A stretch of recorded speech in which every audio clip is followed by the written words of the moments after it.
Someday somebody's going to see me interviewing a groundhog. Think I don't have a future.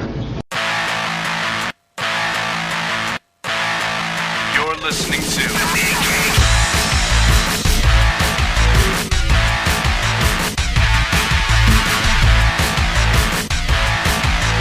Comics Podcasting on the edge of civility.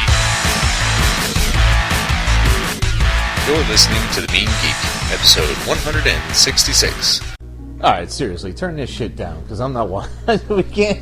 This is unacceptably weird, even for us. I don't know what you were thinking when you pulled this one out. It's zombies. You love zombies. I haven't seen a zombie. It's 40 minutes into this thing. There ain't been one fucking undead. It's 27 minutes. Whoa, okay. Oh, whoopity shit. You know, and the zombies are just starting to arrive. Now I got to cut out all that space where there was just you checking for how long it's been. Yeah, I'm sure you'll get right to that. Yeah, knock it right out. Do you even edit these things anymore? Or you Fuck no. I just throw some music on it, a couple of clips, and I call that shit even. Because we so good, we don't need an editor. That's a bullshit. Anymore. You know? We used to need it badly. I mean... You think back to all the ums and the 120 episodes ago, yeah, we needed some serious help, man. But it's been 5 years now. We're so good. Oh, is this our official 5-year anniversary? 2 more days. The 5th. Today is the 3rd. I hate this so much. Today is the 3rd. Our anniversary is the 5th. Thanks, kids. It's good to have you along, all 4 of you. You know, we appreciate your listening every once in a year or so. Did you get my Batroc the Leaper mini bust as our 5-year anniversary gift? No. No? No. No? What'd you get me? Well, nothing now. I see how it goes. You want to ensure you want to ensure your benefits first. I was going to say your domestic tranquility, but as soon as Commodore Wife sees a Batroc the Leaper bust, that's out the window. Yeah. Tranquility? What is that silly-ass thing? The hell is a Batroc? I own 2 busts in total, and they both came with DVD box sets that I got on the cheap, so they're both Hellboy-based, so she's relatively okay thus far. Wait, you got 2 of them now? I have one from, I have the Hellboy bust, and then I have one of the Goblin Troopers or whatever from Hellboy 2. Yeah. Yeah, okay. I can see that. I will eventually own the Batroc one, but that will be the last bust that I ever like. It's, you know, there's enough random shit floating around the house as it is to be throwing, yet another collectible collection in there. All set with that. I think it's almost time to clean shit up, yo. You might have, if you move, you're going to have plenty of time to sort shit out as not being necessary. You know what? I like the stuff I have, though. I'm not someone who's like, I don't really need this, or I don't, if I like it, I keep it. Like, I'm very simple. That's totally the reverse of me. I look at something I ain't dealt with in 5 years and say, I don't need to own that shit. Hence the boxes are shite. Yeah. So, I don't remember any interesting nerd news this week. Do you?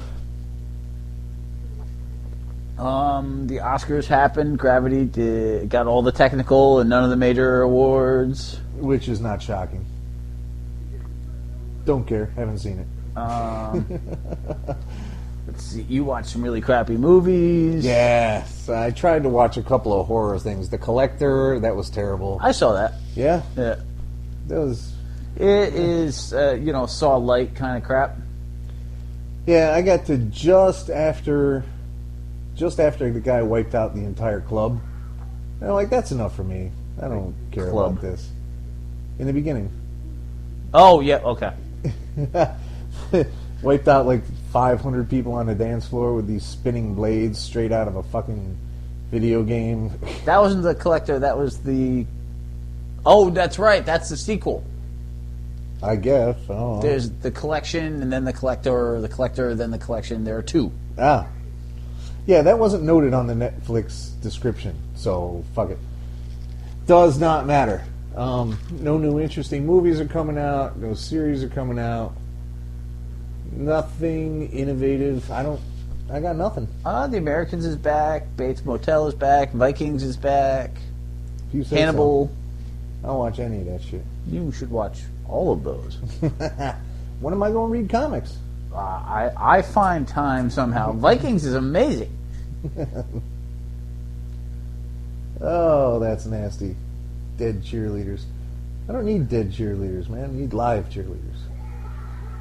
Oh, shit, it's a Zeman cheerleader. That makes it crazy crap. Alright, that's enough of this. You want to talk some book? This movie is just dog dookie. This movie's terrible. You've gotten through so many worse than this one with Are no you pain. sure they were Yes. worse? Are you sure that this is at a Retard level... dead. Alright, Retard Dead was much, much worse than this. Right. Thanks killing. Ugh. You know, I would have turned that off inside of 5 fucking minutes if it wasn't for you. I can't believe I not only got you to watch that, but Commodore Wife. Like, that was amazing. You know, there's a point where there's just resignation. You know, we know there's no use fighting, so we just go with it. Kind of like every time I have sex. Oh, you did discover what Lonely Island was 12 years after everybody else. Yeah, well, that happens. I'm going to be singing Dick in a Box for like a week, so whatever. Our lives suck. So, Manifest Destiny. Number 2. Number 2. After the battle with the Mana Centaur thing, the naturalist, whose name escapes me at the moment, starts dissecting him and talking about, oh, this is just a kid.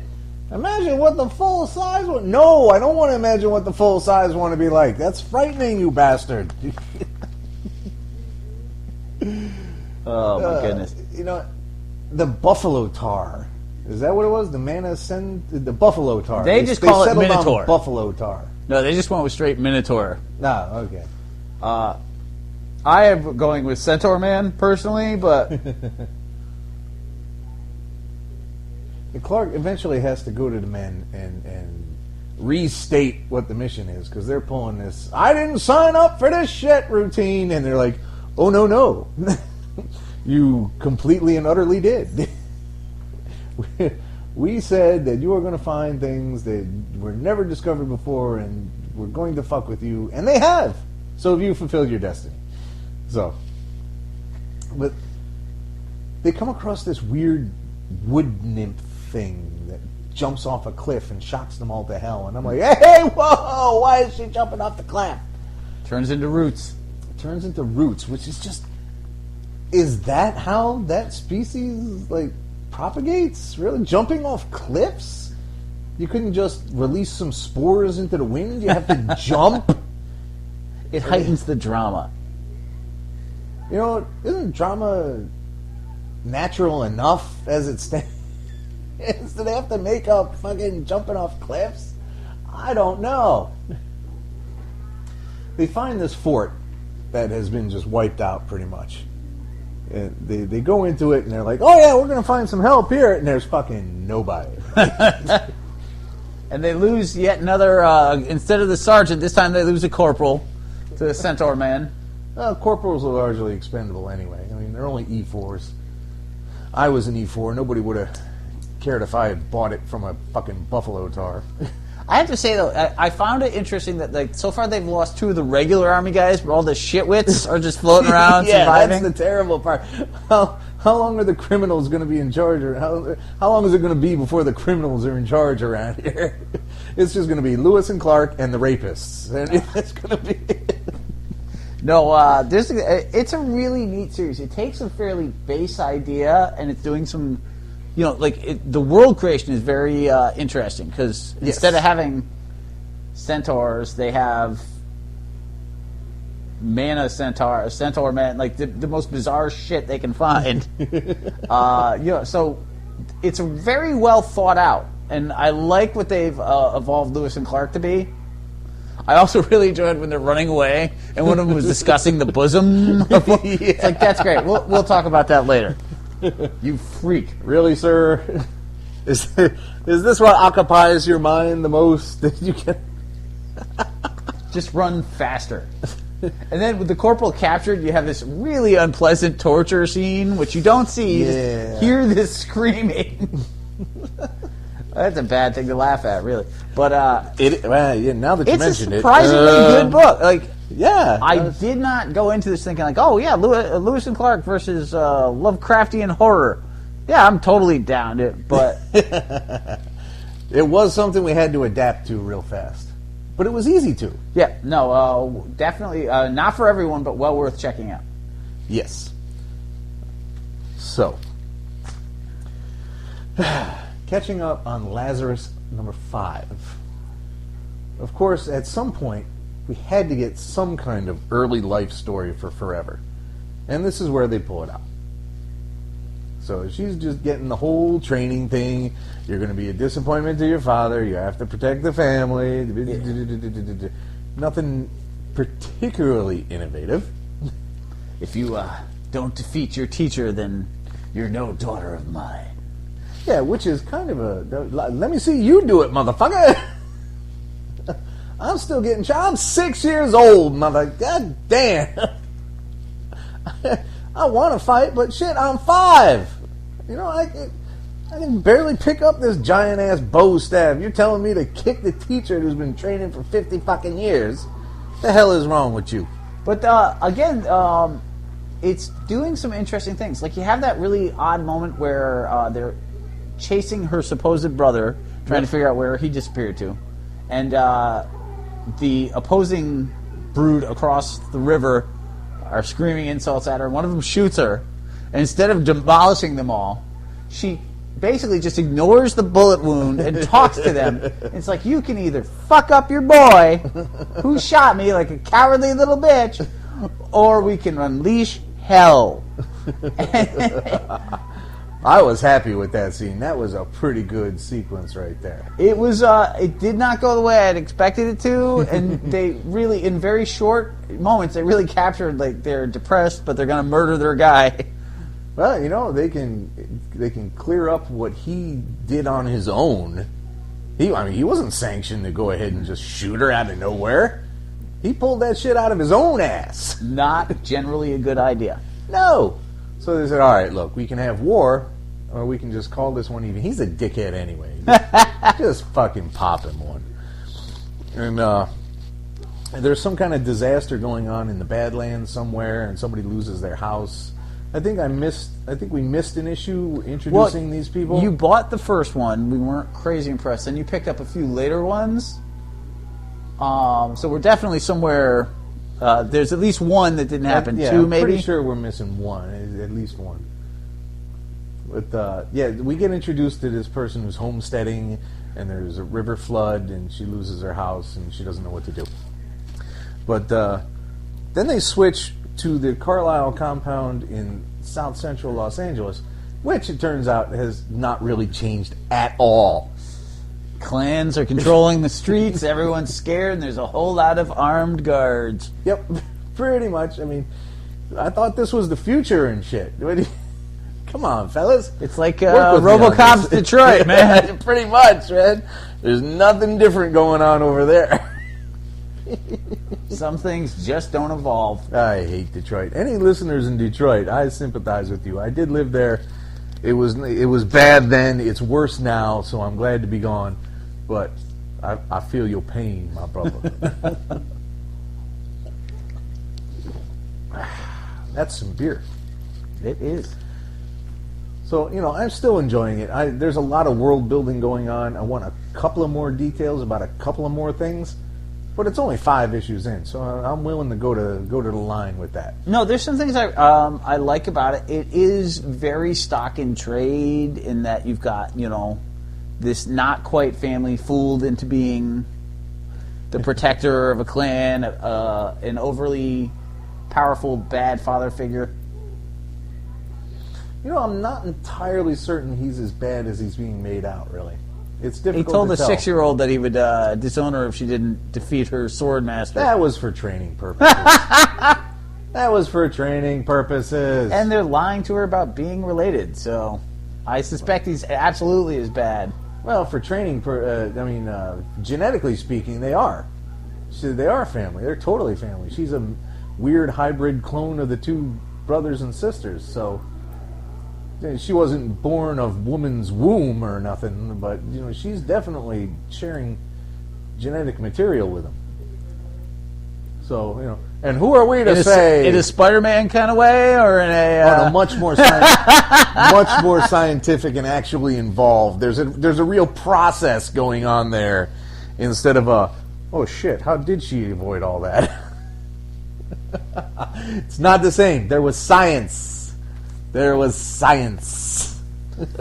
Who doesn't love science? I love me some science. I'm a giant goddamn nerd. That's true. Science is what I'm all about here. Or something. Anyway, so Velvet 3. Very happy with this book. Man. Oh, man. I am so amazingly happy. I mean, you take such an interest, like, just the base premise. What if Moneypenny was a much better spy than Bond? Yep. Investigating Bond's death, and then they're just... It's just so picture perfect. Tone is perfect. I love this book. Velvet is awesome. You have her old semi-romantic black market liaison. Yep, she Bert. seduces a guard, a assistant, as soon as she finds out that he's way hotter than the actual boss. This is all a matter. They in Vienna. They need to get out, so they steal a drug trafficker's boat. They flow down the river, and then they go to Belgrade, where the aforementioned seduction happens, where she needs to get information. So while he's napping away post-coitus, she just starts ruffling through his stuff, going, these guys never do get any smarter. All I got to do is bang them, and I got what I need. She does, however, make a critical mistake trusting the wife or mistress of the... Yes, Marina, the ambassador, was it? I don't know. Some ministry official. General or something. Yeah. But, so now, instead of following her instincts, she goes ahead and does something nice for another lady who's been de-eyed. Is there a word for that? Like defenestrated? Like, I really don't know. What is there a word to describe having had your eyes removed? Right this second, I'm going to say no. It seems like there ought to be. Yeah, I mean, they got a lot of different names for different other removals of body parts, so why wouldn't there be one for eyeballs? You got me. I don't know. Yeah, I mean, if you're going to have one for the act of being thrown through a window, then... I mean, that's such a dumb thing. Where specifically the act of being thrown through a window gets its own word. How often does that happen in real life? I mean, sure, in a Western, it happens every other... The glassmaker is the most profitable guy on the fucking street, man. Arnold Schwarzenegger movies. Arnold Schwarzenegger movies, yes. Terrible. But this, I mean, it's such an amazing book. Right? The banter is witty, the dialogue is snappy. She knows exactly what the fuck she's doing at all points. Like you said, she doesn't always make a great judgment, because, a little bit of sympathy there. Well, she was totally taken in by the lie, though. Because the woman is like, I just want to say goodbye to my kid. It's my kid. She didn't pay attention and note that, wait, she doesn't have a child. fucking kid. Well, she's been through a lot in the last couple of days. I feel like we have to give Velvet a little more slack. Teeny bit. I think that's fine. And I did love that the woman's like, yeah, let me tell you what happened to that bastard, your agent now. No, Velvet gets hired for recommendations. I love this book. Ugh. And we got a new Unwritten. And like usual, it's a giant drug chip. We spend like 18 of 22, 23 pages just in different art styles and different colors and different body manifestations of the stories. He's a rabbit at one point. He's a turtle at another and some shit. And this is all in the service of getting him back out of the story world into the real world that has now ended. No, it's he's basically running through like the Ugly Duckling and Ricky Tikki Tavi and a couple other storylines.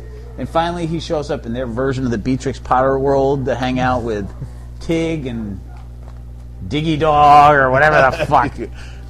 I don't remember any Beatrix Potter. Well, no, it's but Tig is a hedgehog, and I remember there's a Mouse really and the sad-looking motorcycle. dog. It's also very Winnie the Pooh-esque as they're building the little house, looking for Mr. Bun, Mr. Bun! who is the rabbit/mafia assassin character, which tells you everything you need to know about this book. That I had to describe that. We had stopped picking this up, so because you wanted to go to graphics. So I feel like we're definitely a little bit behind into the revamped entry point. Well, something happened, and it's horrifying, but it's the end of the world. I mean, how much more do you need to know? I mean, Leviathan fucked the world. Well, yeah, particularly when... I mean, we want the details, but I don't think they're that crucial. When Taylor returns to find some sort of post-apocalyptic London hellhole. Oh, no, we're not caught up by any stretch. I think it ended at like 48, which was like 12 issues after we stopped, because we stopped at 36 even. 3 years. Yep. So we were very happy with that. But it was like, let's make a cut and let's get a trade. And we never did get any trades. So I think we might need 3 tops. Well, I have a trade of the first one, but we've already read that, so not as helpful as it might otherwise be. No. But I mean, I'm so glad it's back. It was gone for a while. This is not something that should be out of print. No, it's Let's a put it great like that. read. This is just let's see, 1, 2, 3, 4. 4 books in a row that we actually like. This is, something's fucking wrong here, man. You can tell it's Indie Week. Yes, you can. It's not DC. You stacked a pile. I do. I rigged the deck so hard. And number 5 comes in with Astro City 8, which is just love this book. Oh, dude, I love Astro City. I mean, particularly here you have the second part of Winged Victory's storyline. Right. You have the history of the boy character that's hanging out. Where he shouldn't. Thank you. And they start to resolve who's behind this, and it ends up being Carnazon and the Iron Legion. Yeah, well, for a while there in the book, though, the mystery was deepening as troops. Now, were these federal troops? They were told to, look, shut down the schools and the shelters, and a new confessor comes up, and he's faithful to victory, even though they've never met. Because he knows, because he's the confessor. Well, he knows also these things. he got blackmailed before himself. He's vaguely familiar with how that goes. Astro City is not kind to its heroes. No, it really isn't. Except maybe Samaritan. What bad ever happened to him? Who knows? One of the great things about Astro City, and at the same time the frustrating thing, is that it assumes that you've read years of Samaritan and Winged Victory. A little bit. And it does it in a really nice way, because what it's doing, it's basically treating them like characters that have been around forever. Yeah. So it's not a negative in any way, but every now and then you're like, I kind of wish that I had read, years of Samaritan. But there really aren't years of Samaritan. That's the thing. And But there aren't it's years of presented Winged like Victory. these characters been around. Like they talk about the Lady Killer character, and his years as Golden Boy. And, Yeah. Like Who I saw never that showed Barbie up. doll character punch him once, but and so they're referencing all the villains that might have been involved, and they're like, "Oh, Whip Hand. Oh, he would never do that." Well, sure. And we just have to kind of take it as read because we've never seen Whip Hand before. Yeah. I can imagine what Whip Hand is, but it does. One thing that you do notice is that you have what does suffer a little bit, and you can't say suffer because I love Kurt Busiek as the writer, and I love Astro City. But when you got to make 58 names up on the fly, Yeah, some of the names are not. Mama Spank. Mama Spank. Terrible name, man. But very, very golden age, though. Because Bats and Soups were constantly saying that stupid shit. No, you better knock it off, lady, or Papa Spank. Really? Is that your grammar for the day?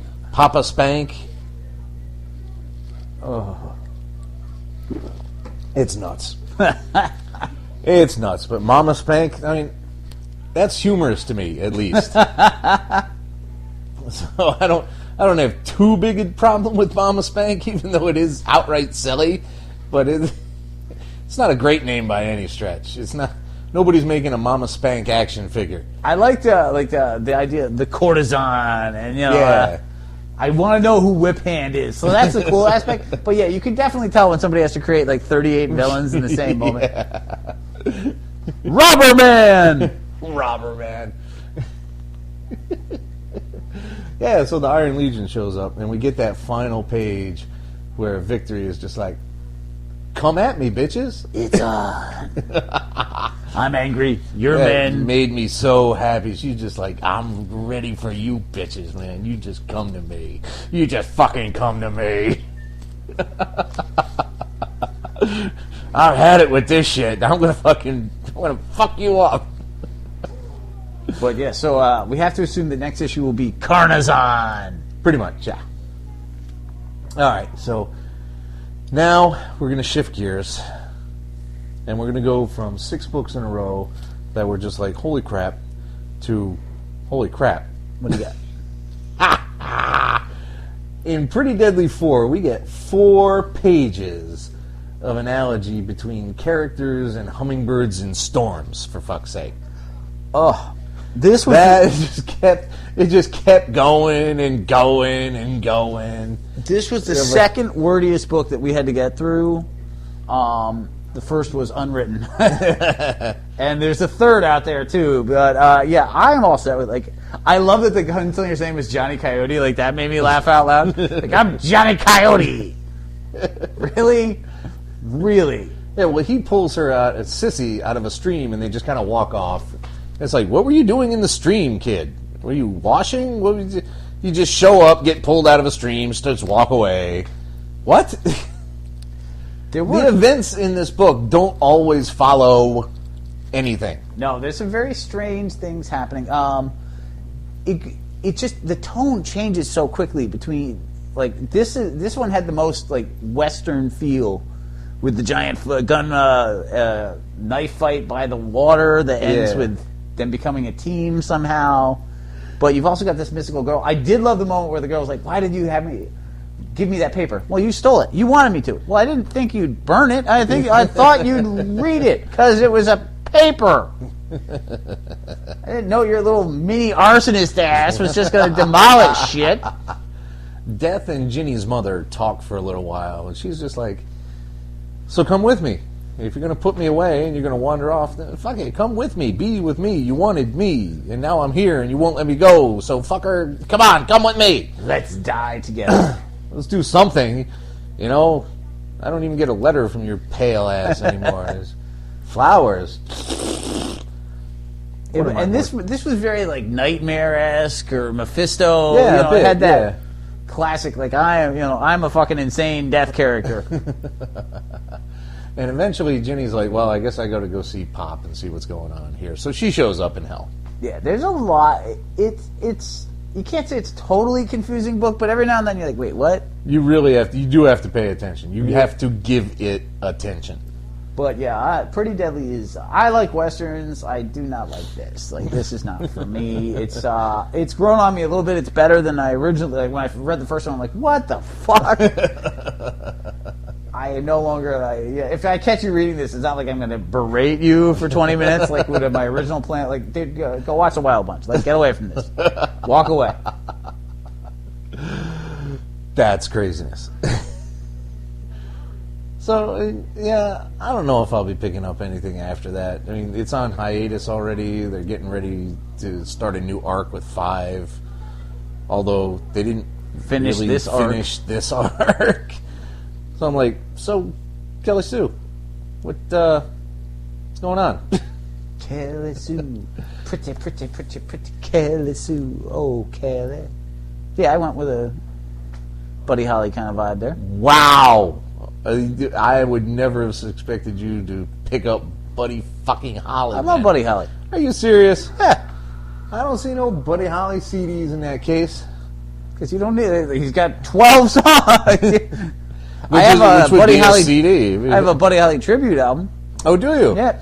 All right, well, I guess that'll be close enough. In Saga 18, Mom and Lion Cat have it out while the house burns down around them. Yes, I would like more beer, please. Somehow Isabel convinces Lion Cat that Mom's okay, and they stop the fight. And even though Lion Cat has now lost an eyeball to the confrontation. Well, lion cats have to live by a certain level of rules. One of the cool things about Saga is that there's a lot of thought into like small details. Yeah. And so bursting in and murdering an innocent bystander character Is not what the Lion Cat is supposed to be doing. It's breaking the rules. And the ghost knows this. And why the ghost knows this? Because she was living on some weird naked ogre fucking tree rocket planet in the middle of nowhere.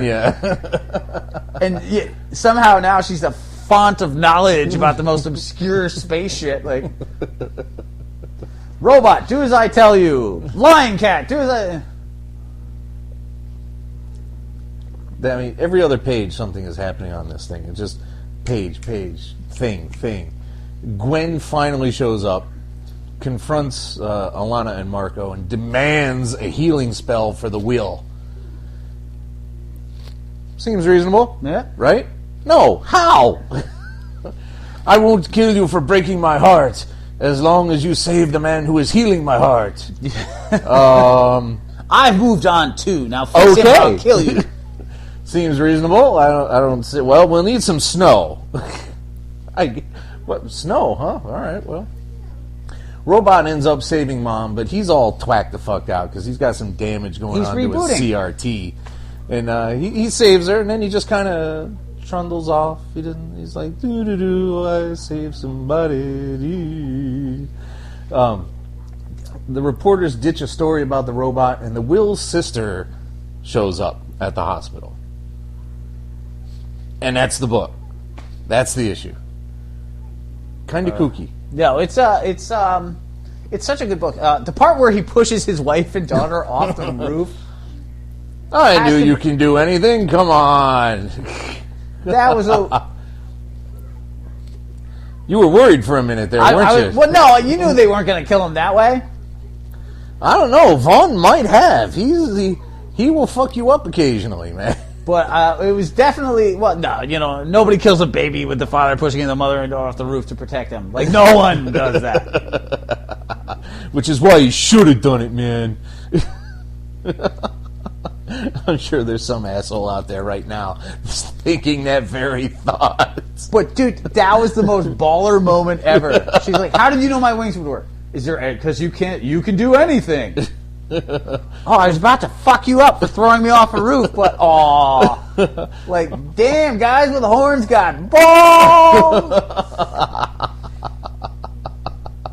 There's your title. Damn, guy with the horns got balls.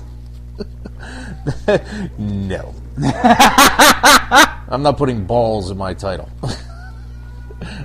and that may be the title.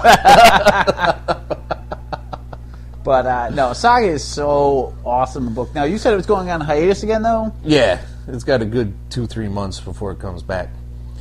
They won't say why, though, and maybe it's the art and maybe it's the writing. It's hard to tell. But, either way, I mean, if it lets them maintain a level of quality like this, I'll take a shot in the mouth.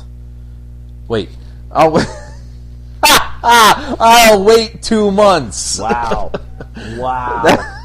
Wow. And that's what beer does to you, kids. You should not drink. You should not drink. Drinking and comics do not mix. Oh my dear Awful. sweet But- zombie Jesus. Speaking of zombie Jesuses, which are not in the book Revival, but they are zombie-like because they are no longer dead, but there is no Jesus. I don't know what I'm saying. No, this is pure unadulterated babble. Like, walk away. And my microphone fell off. Of course it did. Oh, shit, everything's wrong. Everything's bad. Holy crap, is this still working? Oh, boy, I get to cut out a bunch of crap. I think I broke the mic, too. No, okay, it looks good. All right, so tell me all about Revival 17. Why am I telling you about it? Because you're the one that always has it memorized. Well, it's very hard to memorize Revival because there's a lot of insane shit going on. Yeah, like every 3 panels, there's another plot thread, for fuck's sake. Well, what comes down to is you've got... Dana leaves her ex, the asshole, the stoner guy, at Walmart because it's public. He might be safe. And he still has feelings for her, even though he's banging a new hottie on the side. Well, of course he is. The sheriff goes out with the CCD guy. Not CCD. The Fed. The Fed. Just the Fed. disease center guy. Ramin. Grabs a beer and says, "It's okay if you like my daughter, because you're one of the few people I trust."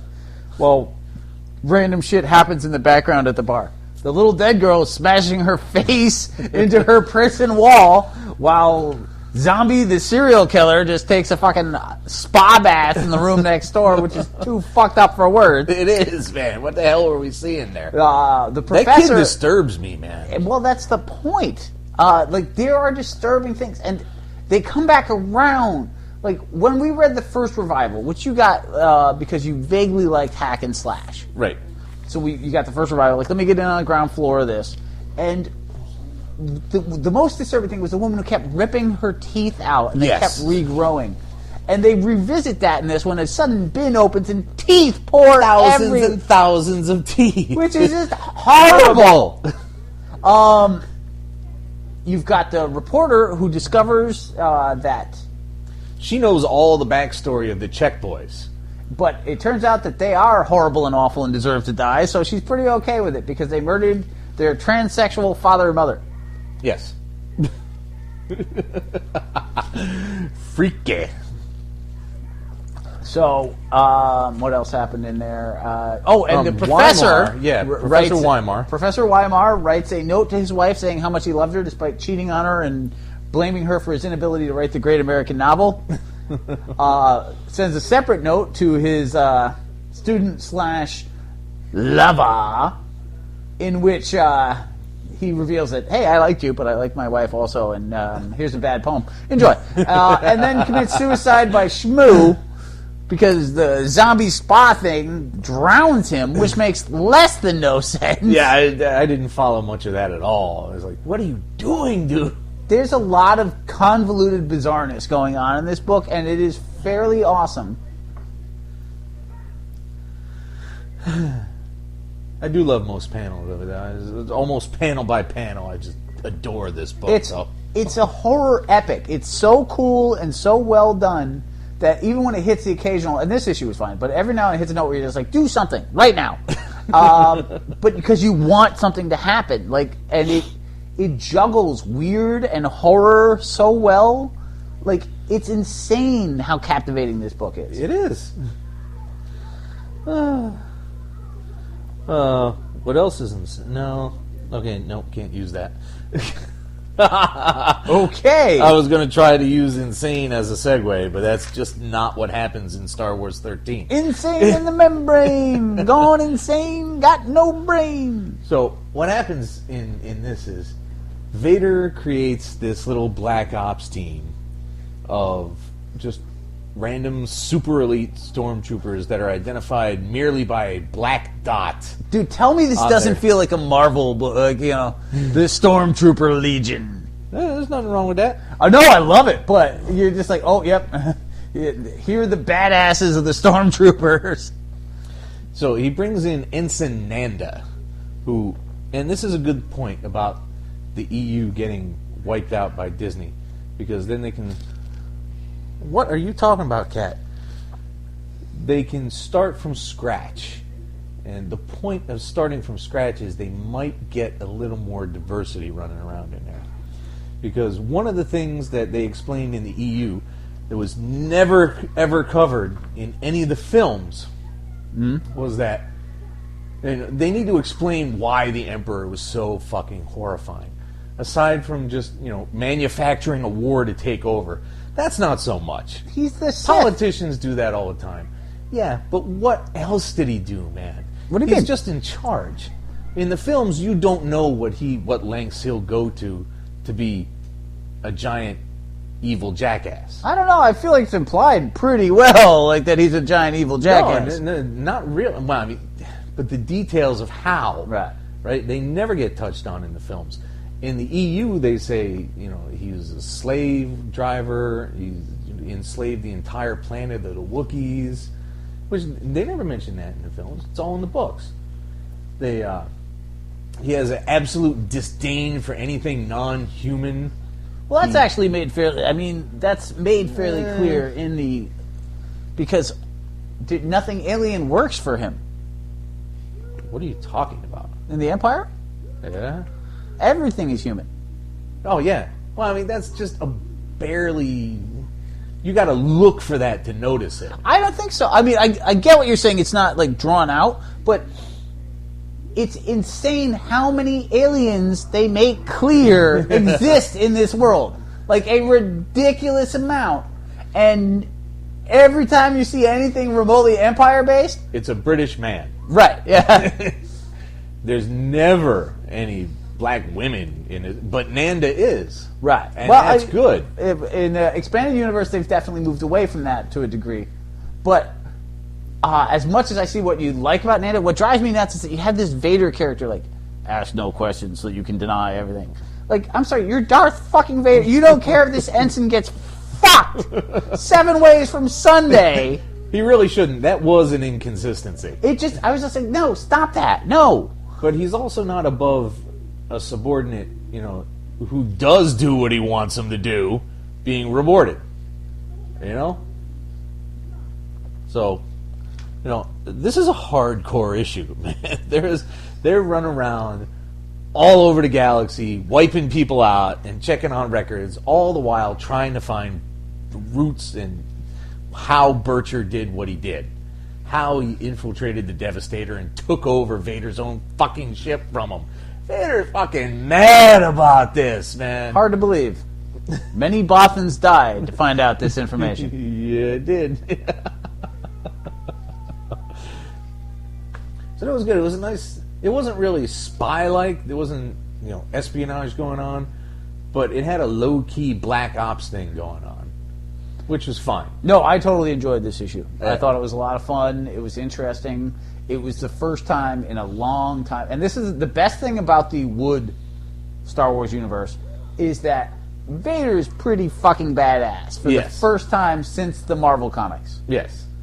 Because we've remarked about this before. He's a Class A fuck-up in most of it. Yep.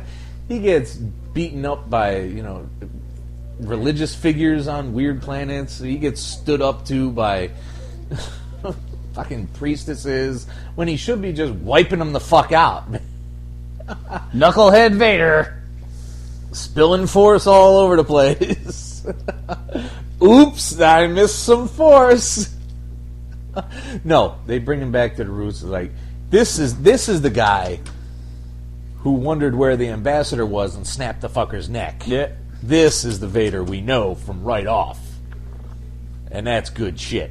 Yeah. No, it's badass Vader is so much more pleasant to have around from a comic fan, not, for the people in the universe. No, absolutely not. It's like, no, we'd like... yes, the people in universe are trembling. Yeah, we'd love for Goober McVader to come back, bumble down the stairs. Goober McVader. Dude, it got so bad. It got so bad. You just you expected fucking Vader to take his helmet off and it would be Alfred E. Newman. Like, it was ridiculous.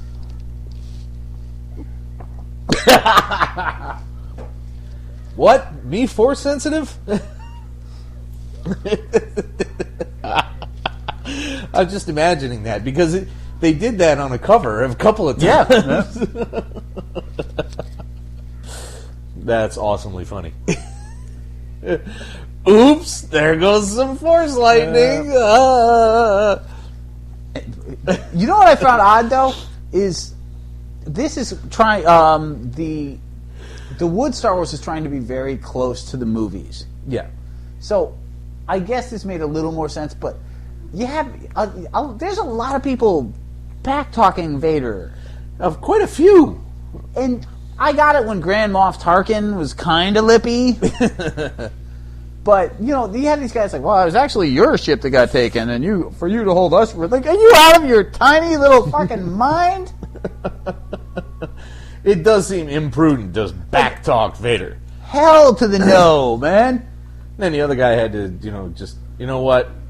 I'm going to make sure that nobody else has to die. Which I'm did gonna kill not this work. fucker, and then I'm going to kill me. And then hopefully that'll appease this giant fucking cybernetic raspy-ass motherfucker. And, that's not true at all. So, they're shopping for a whole new bridge crew right now. Oh, man. Which I love. So, No, it's a great book. It's unfortunate that it's going to end. Yeah. Hopefully it will lead to more strong Dark or Marvel. It is Marvel, yeah. There's no mistaking it. There's going to be a Marvel book. They really need to hire somebody really good who will look at this and say, that's not a bad idea, and go with it from there. The Bendis Marvel Star Wars. I'm not... I've thought about it for a whole 6 seconds now. I'm not entirely certain Bendis Star Wars would be awesome. And I can't justify that. It's just a feeling at the moment, Because Luke and Han going back and forth going, what do you think, 12 parsecs? 12 parsecs seems a bit high. Are you sure about 12? Yeah, 12. Totally 12. I don't know. I mean, you want 12? There's a lot of 12 parsecs. There's a you lot wanna of do it light in 12 dialogue parsecs. in Star Wars. I mean, you like to turn all Bendis dialogue basically into Quentin Tarantino routines.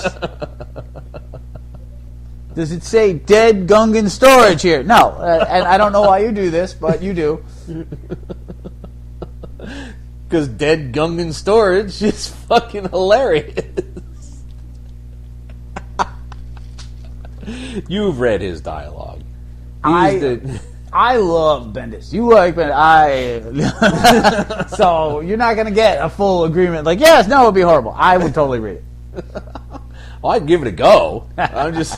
I'm just saying I know what trends would pop up when. I mean, I literally just ordered a book based on the fact that it had Bendis and Oming on it. I did not look at anything further than that. I have no idea what it's about. Dead presidents or something? Like, I don't have a clue what that was. U.S. murder rates or some shit. Woohoo! Party on! And murder is where we go to next. Murder was the case that... I'm very musical today. Murder was the case that they gave me. I don't even know who did that. Afterlife with Archie. Snoop! Number 3. Like I listen to Snoop. I don't know what the hell you're talking about, man. He sits on his goddamn doghouse and he talks to a bird. I know. I love Snoop. The history of the Lodge family is something that I never, ever thought about. Yep. And I wasn't precisely intrigued about it here, but where else were they going to go? They needed to have something. No, it was interesting. To give it a little more, like, I had never thought about... we all read, or if you've read comics, at some point you've read an Archie or two, a digest somewhere. Yeah. Like, there's no way that somebody in your life is like, oh, you like comics? Here you go. And you didn't end up with a fucking Archie. Like, oh, your grandmother found some comics up in the attic. Jughead. Isn't that phenomenal? Archie's best pal. Yeah. Hamburgers. Womp, womp, womp. So, we've all had some sort of background. And not once in any of the years of my knowledge of Archie have I ever thought, I wonder what happened to Veronica's mom. Like, the parent, like, I get Archie had parents. Like, I knew that much. Yeah. And I knew that, Archie's after Reggie, Archie's main problem was Hiram, Veronica's father. Betty's parents had like no entity whatsoever. No, I don't even know what their names were. So we get her backstory, which is the town's backstory, which is the house's backstory. So Archie, however, has had enough of this horse shit. And pool parties are great, but Midge and fucking Moose fucking up the waters, and that's not what he wants. He's figured out, all right, you know what? If this is happening here, I gotta know what happened to my fucking family. I better find out what's going on with the town. I better find out if Pop's okay, if Mom's okay. well, he sneaks off before the Moose Midge fiasco. Yeah, just before. I mean, this concurrent with that. And you have to love the moment where Lodge is like, I have to, two of them are gone. How are the rest? We have to protect these kids. Well, they're all accounted for except for one. Andrews. Like, they're writing Mr. Lodge like some sort of Bond supervillain, which is just awesome. Andrews. I mean, who else? I mean, he didn't really have to guess who might have run off. No, Mr. Andrews, I expect you to have 13 shakes. It's amazing. And, you know, you mention art occasionally. I can take or leave most art for many purposes. But Francavilla, oh my god! Amazing. Love. I cannot like an artist any more than this. This is just fucking... His covers are phenomenal. His internals, his insides, his pages. Whatever the fuck they're called. Francavilla is just firing on all cylinders. I can't believe this guy exists. He just shot out of nowhere a year and a half ago. I never saw him before that. Did you see him before that?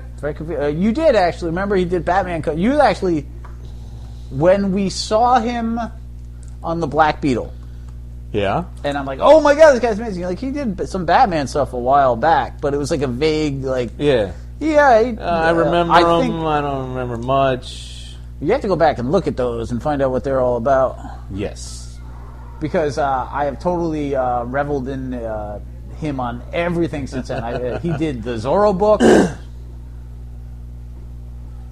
Wow, we got a lot of books left, dude. Yeah, but the indie week is crazy. Yeah, well, they're putting out some amazing stuff these days, and I will buy amazing stuff. Mm-hmm. That's all there is to it. Well, no, Afterlife with Archie is... I can't believe I recommend this book as highly as I do. Like, you need to be reading this. It's so much fun, and it's so intense, and I don't find faults with it anywhere. Nope. No, it's for an idea as dumb as this to be as good as this is. Like, when you when we found this, we're like, Afterlife with Archie. I'm like, we have to. I can tell you our exact conversation. I'm like, we have to get it. It's Francavilla, and you're like, dude, it's Archie Zombie, and I'm like, well, I own Punisher Archie, and I believe your exact words were, and that's my point. But no, it's been really good, and like, I have to assume that this won't be going on for 50-odd issues. No, I'm betting it won't. But I would read them all. I'm with everything they do. Period. Yep. Uber is our next book. Uber, number 9. I don't even know where to start. Sigmund fights like 90 version 2 Soviet enhancels at the Second Battle of Kursk. He kills 81 of the motherfuckers. And for all those deaths, they rip one of his arms off. Ooh, boy. Right, well, you know what? Say what you will, I'd be pretty pissed. Well, no, I'd be mad at losing an arm as well, but, 81 motherfuckers come against me. Well, that's why he's a Battleship. The thing about Uber is that it's been a very slow build about a lot of things. Right. And it's kind of fucking awesome in its own weird, horribly bleak way. The crazy sniper gets powers in her own insane way. Yeah, Maria. She finally manifests as an enhancel. They were worried about her, and then she lost her hand, and she was not very tough. She wasn't generating her halo. And then one day she's just like, bang! I am a V2 enhancel now. Yay! And she walks away all pissy. I'm a different kind of enhancement. The only thing is, like, I love the Russian storyline. I feel like the Japanese got a very short shift. They did. They got like 3 whole issues, and not much happened. Not much happened. Wow, dude. I'm drinking. But we're never getting an award. We don't warrant one. No, we don't. So, I mean, I don't know what left there is to say about it. It is a great book. The Japanese did get shorted. And I'm not sure why he felt that was the way to go. No, it's an awesome book. But, yeah, like, I assume the Japanese will get revisited at some point. Maybe he just wanted to introduce the idea that was happening there, too. But it seems strange to switch completely to that and then jump right back. Right. But the Russians are much more captivating, so I'm fine with it. The Russians are as brutal and nasty as any Russian has ever been. They are Russian. Yeah. They're like, oh, 1 in 50,000 becomes one of these? Get me 50,001 motherfuckers. And we will run them through till we find that bastard. It's crazy. That's the kind of shit that they would do, man. Nope. No, he's really done his research. Like, he has. He's gotten deep into this shit to find out how attitudes of the various parties, like the Communist Party, the Nazi Party. But even Churchill, like, you know, the thought process. And of course, the question of what happens with the U.S. is very much there too. Yeah, I'm hoping he keeps us out of it for a while, actually, because, I mean, eventually, well, he's British, so he may not run it this way, but eventually every World War II story ends with us coming in and cleaning the fuck up. Well, what's cool is that, of course, the U.S. came in later, so it would theoretically enter the Uber race later. Yes. And they did have the one American Uber who got fucked up right now. Like, yeah. And you worried at that moment. You're like, oh, here's the big American superhero. Oh, no, never mind. He's fucking Monster Chow. And I was happy with that. What? Because it's you were so happy he was Monster Chow? In a sense. That's horrible. No, come on. You know where I'm going with that. In the sense that he didn't come in and just save the day being the big bad American. Because every story does that. Because on a grand scale, that's what happened.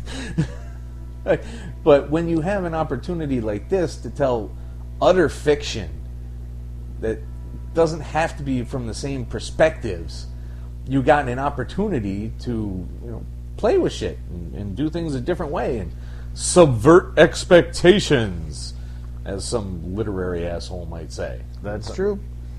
So I'm glad he took advantage of that. So, yeah, we're not watching Dead Before Dawn anymore. Because it's over. Well, aside from that, it just plain sucked. It just got dumber and dumber by the second. So that was Uber. No, Uber is a great read and well worth checking out. But it is a fucking downer. There is no getting away from that. God is Dead, number 5. Yeah. The researchers that created the artificial god argue page after page after page about who's next to ascend, so to speak. While that's happening, the Norse finally get to Olympus because, eventually that was going to need to happen. Right. Where Zeus takes out Thor and Odin after Athena and Ares fall. And Loki. Loki's down too. So they show up, they wipe out Athena and Ares like right off the bat. It's like, oh, who, God of War? Whatever. This drives me nuts. Like, this is so irritating. Which part? The whole build of the story has been that the Norse are the moving plot point. and then they just turn it right around. It's like, oh, hey, let's get to Zeus. Now I'm Zeus, and I am the gods supreme. And the research, like, the debate over who gets power. Like, you have the Einstein-looking dude, and then the paraplegic is like, I will do it. And they're like, no, you're our best chance of, if we all die, being trapped here and slowly starving to death. It was a Stephen. He's a Stephen Hawking type character, Right. And it's like, really, he's the one that's going to help you the most when something happens. Are you sure about that? And I'm not mocking equality or anything, but when I you've know got he's got- 5 guys trapped in a basement trying to figure things out. I know he's got 12-inch rims on his chair. That's how he rolls, y'all. But Oh, shit. But yeah, this is just not good. Like, it was a clever idea that's been it's evolving very quickly and not well. Like, to make the Norse the key center point for the first 5 issues. Like, they introduced everybody in the first one, and then the Norse have been moving the plot forward, and then Right. just nope, I'm Zeus. Boom. It does seem abrupt at best, but I mean, you can I make was it. getting a large fan service thing feeling from it. In a sense, everybody. I mean, everyone knows the Greek gods a little too well, and they're a bit kind of But so everyone usually gravitates towards the Norse gods because they're a rawer, more barbaric, they're more passionate, you know. And let's face it, it's comics, so there's a subconscious tie-in somewhere back to Marvel Thor. So many people know so much in our little community about Norse mythology. Good God, you're horrible. Specifically because they've read Thor. That, you know, there's this kind of weird bass-ackwards expectation that they should be the ones that move it forward. I didn't take it that way. Yeah? Zeus hasn't shown up since the first issue, and now he's the supreme god badass. Plus, by the way, where are the Roman gods? Like, shouldn't it be Zeus versus... Jupiter. Thank you. All I can think was Saturn. I'm like, no, that's the father, blah, blah, blah. Like, you know, shouldn't it be twinsies? What, twinsies? Come on, you know? Well, realistically... No, that's a bad word for this situation. There's nothing Realistically, yes. Theoretically, I mean, the Romans just, you know, co-opted the Greeks anyway. So technically, they're the same people. So, I mean, when was the last time you wrote a story about Jove? You know, Me? Never. exactly. When's the 'Cause last nobody story I wrote? gives a Red. Oh, Red. Okay. Read about Jove. No. You know? Because who gives a shit? We already know Jove is Zeus. Why don't we read a Zeus story? You know? It's because nobody cares, man. As Eddie Izzard said, they got these crap gods. Jeff, the god of biscuits, you know? I would totally read a story about Jeff, the god of biscuits. I'll I don't bet know. you would. Biscuits are awesome, dude. Just get that gravy god in here, too. You know. No, but then they brought in the Greek gods, and it was like, oh, well, I mean, I guess we'll have Jupiter. Oh, Lord of all gods. Wow. No, and, you know, they got the short shrift on the Japanese gods, man. There was no reason they shouldn't have had somebody. Where's the rest of the Hindu gods, you know? Kali should have been fucking some shit up. But no, Thor came in with that stupid hammer. Well, it's also, like, why is there only 3? Like, what's that about? Every pantheon is broken down to 3. Like, they have other gods floating around, but it's always, every battle is, here's 3. Yeah, well, maybe that's, I mean... Is this American likes- Gladiators? Like, what the fuck? Hickman is a big fan of scale and scope. He's not so much on, I'm going to include everyone. Well, I wholeheartedly look at Avengers. He includes literally everyone In his own shit. But yeah, like, how is it you can take 40 5 fucking superheroes in one ridiculous storyline. But here, in your own book, at your own time, when you have every god ever to play with, you're like, well, just pick 3. It is weird. I don't get it. Absolutely. Nor do I approve of it. Like, I don't think this is a strong book. I don't approve of it. I like the idea of it initially, and now you have them, like Americans creating their own gods to battle gods, like, or scientists, if you will, because I'm not sure they're all American. I mean, whatever. But I like that idea. I just feel like there's a lot of rushing in this book. Yeah. I mean, this is a whole this is the 5th issue. We've already wiped out damn near everybody. Right. I mean, it's like bigger fights, maybe more gods at any given time, a little more variety. There's been no African gods. Right. They should have been a slower build. Like if you're going long term with this, because it doesn't seem to be a miniseries. No. Then why would you do this way? It's awful fast. No. But I think you'll see in the next 2 issues, because those bastards shipped them double. Of course. I think you'll see exactly why. I still think it's terribly rushed, but it might explain that question in your mind about the speed. Maybe. But those are the last 2, because after that, Hickman is gone, right? Well, and you drop actually, 6 he's gone. 7 is the new guy. And I have not ordered after that. So, whatever. So soon enough, I suspect we'll be seeing God is Dead, so I'm not worrying too much about this book. No, it's totally dead. Those 2 you got there waiting for you are the last 2 that I have for you. All right, so Brian J.L. Glass comes to us with something that isn't a mouse. And God, I miss the mice. And the mice, I could deal with some more mice. Cadence Clark is furious. An actress trying to be a superhero and failing completely, utterly, and miserably. I really like Brian and J.L. Glass. I talked to you in this book because you love him. Mice Templar is an amazing read. I hate this book.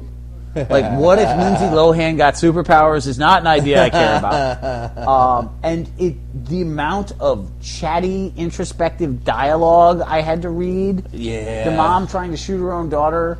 The 4-page conversation with the kids and the shop owner, and then they murder the shop owner as soon as she leaves. Yeah. Like, it's so fucking pretentious and awful. I'm the beacon. You're furious. No, and no. Like N13 O's exclamation point, no. Wow. That's okay.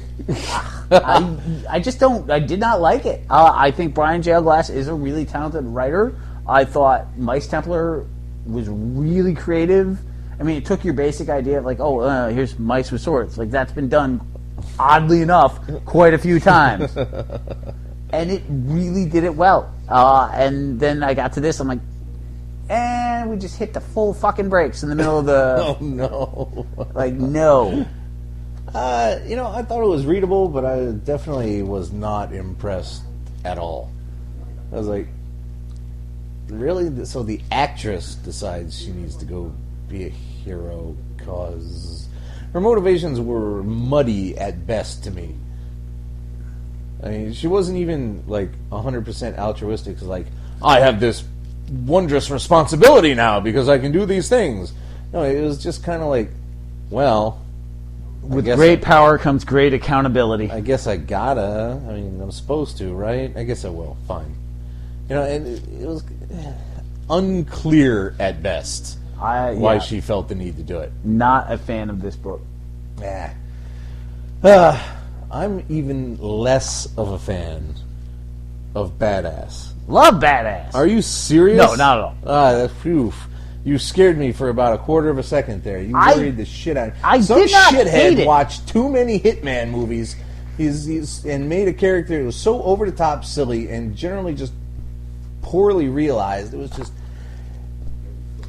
I want to think that he's actually deliberately making the character this fucking dumb to subvert badass characters. Well, with Fast Break... But I just can't...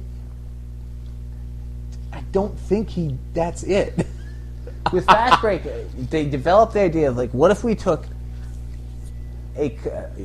us, basically. What if you took a nerd and had him slowly become an uber badass? Like, he's the top, but the guy who was laughed at in high school becomes king shit supervillain. Except no. And, and he's a basketball star, hence the name Fast Break. Again, no. It's not very strong. Like, I didn't hate it, but you basically spit bile all over it, wiped your ass with it, and handed it to me. I hate this, but I almost crumbled this up and threw it in the fucking stove, man. So I did not loathe it to the flinging cigarettes and having them bounce 35 times and landing in people's eyes. No, that's just your basic Bullseye. Bullseye wouldn't do Electra. 12 ricochets, though. Yeah, he would he just absolutely fling it has. straight into your eye. He's just plang. No, you've literally seen him figure out the physics of these things. No. I don't care. No, the problem is that, honestly, this is not a terrible book. It's not great. The main thing is that you're so over the Mark Millar, over-the-top idea that when somebody who's not as talented a writer as Mark Millar, and while you may hate most of what he does now, Mark Millar is a talented writer. I think you'll acknowledge that. Yes. I know that, he irks you at this point to the nth degree. Little mini Grant Morrison for you, but... No. Mark Millar is a creative and talented writer, but he does, it's so not subtle what he does, and so when you have somebody do a less subtle version of it, but without the writing chops, you're not going to have an amazing. Yeah. What was it, Kitty Van Beethoven, or what was the name of the? Yeah, something like that. That was just really, fellas. This is your idea of a character. This is your Catwoman ripoff. Yeah, Cruella de Brahms or whatever the fuck her name was. I might have been with Cruella de Brahms. I might have gone with that one. But you may have been with a Cruella de Brahms. Oh, man. I was drunk. It was a long time ago, God damn it. It was a lonely period. Aren't they all? Let's sit for a minute and collect our thoughts for Curse coming up. I'm telling you, there's some books I just don't get. Oh, crap, there's my microphone. There's some books I just don't get. And we'll get to that. All right, so next up is what? The cigarettes don't do that, man. Oh, yes. They don't have the fucking weight to get that kind of momentum to bounce that many times. I smoked for 25 fucking years. You can't fling a cigarette and have it bounce off 42 things. Right. The last industry that you can look at things in and be like, well, they don't bounce that way, is comic books. I'm sorry. Bouncing is de rigueur. De rigueur? Hey, I'm not French. What do you want from me? You took French class? I failed. You've never failed a class. Do I speak French? No, then, I may have passed the class, but at taking French, I motherfucking failed. Let me tell you. I can still tell you that La Corbeille is a trash can. That shit comes in handy. Oh, yeah. Ooh-hoo. I had some French Canadians in the store one time. They're like, you took French, didn't you? I'm like, yeah, didn't you know what a trash can is? So other than that, I'm out. Oh, le rangeur is rodent. So I can say, there's a rodent in the trash can as long as you don't need the or in. Yeah, I failed. Sur le table. Le rangeur, la corbeille, le rangeur, la corbeille. Like, what are you, a Disney character? Fuck off with your rat in your trash can. On t'investit? Très bien. Oh, and married is shit. That's it. That's the extent of my French. That's all I know. I know shit. You didn't like Curse either, huh? I did not. I thought you'd like it a little better than Badass. No, you got this aging sporto with a sick son, and you can't get enough dough for him. He's got this cop sister-in-law, and is trying to put the kid on her insurance, which is the fucking smart thing to do. But Jock Boy is just too proud to deal with that. You know what? She's not trying to put the kid on her insurance. She's trying to take the kid away and put the kid. Let's call a spade a spade. She's literally trying to take his son and make him her son, then put him on the insurance. I think that you might feel like I get where you're coming from on a one level, but to be able to look at yourself in the eye, like I can't take care of my own son during his horrible disease, but my sister-in-law, and while my brother is dead, can raise him despite being a single cop. Yeah, I think a lot of people would have a little difficulty with that one. Or you can let him die. Well, he's working. He's come up with a brilliant plan. The brilliant plan of hunting down something that's killing people in the woods and getting the bounty for it. That's his staggering plan. I didn't say it was a good plan. I said it was a brilliant plan. And he's got a whole lot of bear traps and a gun. So, I mean, what's better than that? Like, those guys always survive in horror movies. So, really? No, not once. But the big reveal is that it's some sort of albino werewolf. Which he, at some point, has captured and put in the basement. But then the werewolf was hinting that his son is a werewolf. There was that weird implication, but when? Nothing about this was that good. Like, at no point was I like, ooh, I can't wait to see what happens. No, I can totally wait. I'm beyond fine with waiting for issue 2 of Curse. It was better than Badass. So, Captain Midnight. So, our weird Captain Midnight quest, we read 0 through 3, or 2. Then we took a couple off. Then you bought 2 more, where he fought Skyman. Didn't love them. And then the interim, we missed 6. And then we jump into 7, because you're like, I love Captain Midnight, I'm going to order it again. Which, then you stopped after you read, so I don't know if there's an 8 after this or not. There is. And now, this somehow falls to me. So I have 0 through 2. You have 4 and 5, and now I'm going to have 7. So Captain Midnight is the single most confusing thing that we do. You want me to stop buying Captain Midnight? I don't know what's going on anymore. You've read what I've read. It's there. First off, props for throwing Obama right in the center of the fucking conspiracy. Woohoo! Yeah. So Agent Jones, the guy who's been here and there throughout most of the issues, is hired directly by the president to run the investigation or task force or whatever that's going after Black Sky. Is he hired to get him to stop kind of investigating them and work with, like, the whole Black Sky thing is very confusing. Captain Midnight is apparently involved. Black Sky is the covert study of UFOs. Yeah, which is another mystery army splinter group from the 30s. Like, I feel like we just hit a big screeching halt of the vaguely creative aspects of Captain Midnight. It's like, oh, nope, aliens. World's smartest superhero? Here's some aliens. You're Fox Mulder. You're Fox. He is not Fox Mulder. Fox Mulder would never have beaten Hollow. Dude, is that the which is worst? The worst name ever. I mean, no, it's not. It's a monster from the way Marvel. Up there. Hollow? Hollow is better than Monster. Oh, sure. Goblinita and her sister Monster versus the Hollow. No, terrible. It's not even the Hollow. Sounds like dark and foreboding somehow. Like, I have no soul. I am the Hollow. No, I'm Hollow. Really? Yeah. What? No, you're not.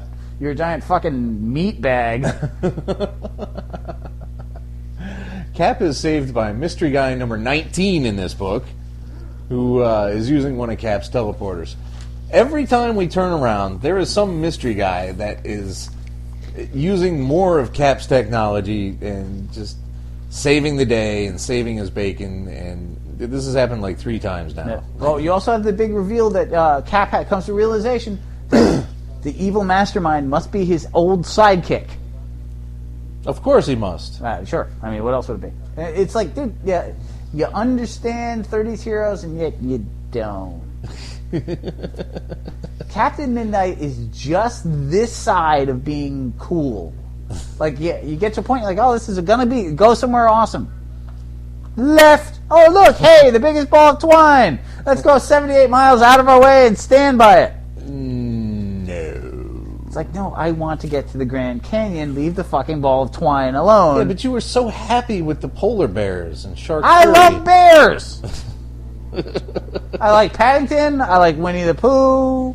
I mean, I'm all about bears bears. that eat people. Yes! I mean, not at the same time. We were happy with that for a while. I love polar bears, but yeah, Captain Midnight has gone some very strange places in a very short amount of time. Like, it is not an awful book, but it is also not a great book. And it could have been. Like, it was building to being really interesting. A space aliens! Secret society! Government knows! My sidekick is my enemy! But they have, Scully, they have. They've been there for 12 years. I don't believe that the Martians have taken over Kent. Area. They got a lot of files on them on the FBI. Haven't you read them? No, I'm a doctor. Area 57. It's so... no, it's gone down for me, too. Anyone who's been listening for a while knows that for a while there, I was very pro Captain Midnight. And now, it's just kind of meh. I will say, however, that the Hollow battle was considerably better than the fiasco that was him versus Skyman. Yeah, that one, I wasn't happy with that at all. I was like, kind of like, well, you know, now they're going to pull out some jingoistic horse shit, and I don't want to read that. Tell me you're at least pleased with Doc Savage. I love Doc Savage. I mean, this is taking the same 30s idea, but this is leaving it within the 30s to the point of which it's almost, you have to know that this is in the 30s to be okay with this. Doc Savage is awesome, but it really requires a lot of suspension of disbelief. Oh, sure. I'm Doc Savage. I'm good at literally everything. But I don't have sex because I'm too moral and pleasant, but if I did, I would bang your wife 7 ways of Sunday, and she would love it, sir. You're introduced to his cousin, Pat Savage, the only other gold human being, equally beautiful, female, and yet another reason for Ham and Monk to scream at each other. Yay! On top of which, as I told you last time, the weird brain surgery thing, and you're like, no. And now he's got a rehab clinic that this all happens in. We get a lot of story about that. And I'm like, is that... I guess you're taking it upon yourself to make sure that the criminals you beat don't come back again to be beaten again. And that's noble, I suppose. But what are you really doing with these guys? I mean, is something horrible going to happen as a result of all these villains being put together, supposedly to be rehabilitated? I'd rather have a bottle in front of me than a frontal lobotomy. No, and you have to love the villains. Like, wait, you get a science villain in there, and he's like, wait a minute. They're working on our brains. Like, I'm totally against this. Fortunately, I built a bomb into one of my sidekicks, and I'm going to blow that shit up. And what's cool is that in the modern era, you can go places. Like, you couldn't have them fucking torture people to death in the original... No. Doc Savage. Like, that shit did not fly. Nobody was cool with that. No, you can't have torture like that in the 30s. It doesn't work. Nobody ever wrote that, right? No. It was like, and horrible things happen. Turn the page. The guy escapes. Yep. They didn't detail that shit out. No, it was... But yeah, I love Doc Savage. I think it really does have that 30s tone, and the fact that it's keeping it within that allows you to be like, oh, well, this is completely insane, but that's fine, because it is Doc Savage. But if you have not read, like, how many actually Doc Savage novels have you read? One. So the suspension, you have to be familiar with this to be okay with this. Oh, sure. This, even though this is a starter and they make clear who everybody is and give you, like, you have to know how these things work to not be like, that's the stupidest thing ever. You can't just pick this up day one and be like, oh, I love Doc Savage now. It doesn't work. Dynamite has a market for things like that. We're going to bring old stuff that you're familiar with and do it again. Yep. So they're counting on people looking for pulpy kind of books to deal with. So, but it's good. Yep. You actually like Roberson now, maybe. I love him on this. I love him on this. Qualified. Well, you know what? I mean, Masks was in the 30s, but it just didn't work the same way. Nah, it really didn't. All right, so let's get this shit over with. Buck Rogers wrapped up way too fucking fast. Yeah, I liked this series. I thought that they did a good job with it, and then it just sort of kicked into overdrive Yeah, they give us this zoo of Americans in the first few pages, and then it's like, fight, book's over, thanks for coming, we appreciate it, just, can we get you to buy another one sometime? Like, they introduced these pirate villains in the last one, and then just shoot them in the head. Yeah, and call it even. And it's like, what? Wilma Darling gets captured and escapes within 5 pages. There was nothing to this story. It was just like rush. It's like he had, 7 issues planned, and they said, you know what? We need 4. No, I liked the fact that they were reestablishing Buck Rogers, because people are not familiar, and they were breaking it back down, even to the sadly dated racial tones. Like, no, we're over here, and they're over there, and they're over there, and it's all crap. But that's we're gonna bring that back. But yeah, like, I feel like if you followed this story, you're not gonna be like, oh, well, now we can start a new Buck Rogers series. I'm not going there. Like, I don't feel like this was as successful as it could have been. No. I liked it because I was familiar with the original shit. And I'm going to reread that any day now, as soon as I get through some more Asimov. But it'll take about 45 seconds, because it's in like 90 pages. And I love Chaykin, and I thought like there were some creative ideas done, but the speed at which everything came together at the end... so super fast. It's like they didn't have time to properly wrap up. Nothing. The battle was completely unsatisfying. And it was just like, sure. I didn't get it at all. You know what else I didn't get? What's that? I have not followed a thing that has happened in Brother Lono for 3 issues. Well, your experience, you like 100 Bullets a lot. Yes. But your experience is primarily with the graphics and the full story, where you can be like, wait, let me go back and look at that one more. Yeah. And this is very much I will get the graphic and then I will understand this. Yeah. Trying to remember the intricacies of this plot on a month-by-month basis without being able to revisit it. Very difficult. It's an unholy nightmare. Everyone is evil and twisted, and you can't differentiate any of the gang members from each other. And they just slaughter people. Like, as the stories come to a close, they're just killing people off. Which is fine. I love, I love seeing people die. I'm fine with that. Well, the idea that nobody is safe is just such a insane concept. And as you recall, if you were, the final issue of 100 Bullets, it's literally no one was safe. Yeah, at all. So the idea that this continues on in this dark, screwed up way, like, I love that, but at the same time, I'm going to have to put these all back together, read them in a sitting to really catch some of the intricacies. Yeah. And Azrael just doesn't spoon feed you anything. No, he really doesn't. It's like, that's what's figure it out, don't. Like, that's what I'm doing. Yeah, you're not going to have, it's not going to be simple. So we find out that the guy we thought was a middleman is actually the mob boss, but he's got his twin brother locked in a closet or something. He also has a weird relationship with the priest. The gangbanger they've all been trying to protect gets killed, trying to protect them. The FBI nun, which again is the stupidest thing ever, DEA nun. Lono's sheriff friend is hanging from underneath of a bridge. It's just, what are you talking about, dude? There's something. Oh God, I want to love this, but I can't follow it.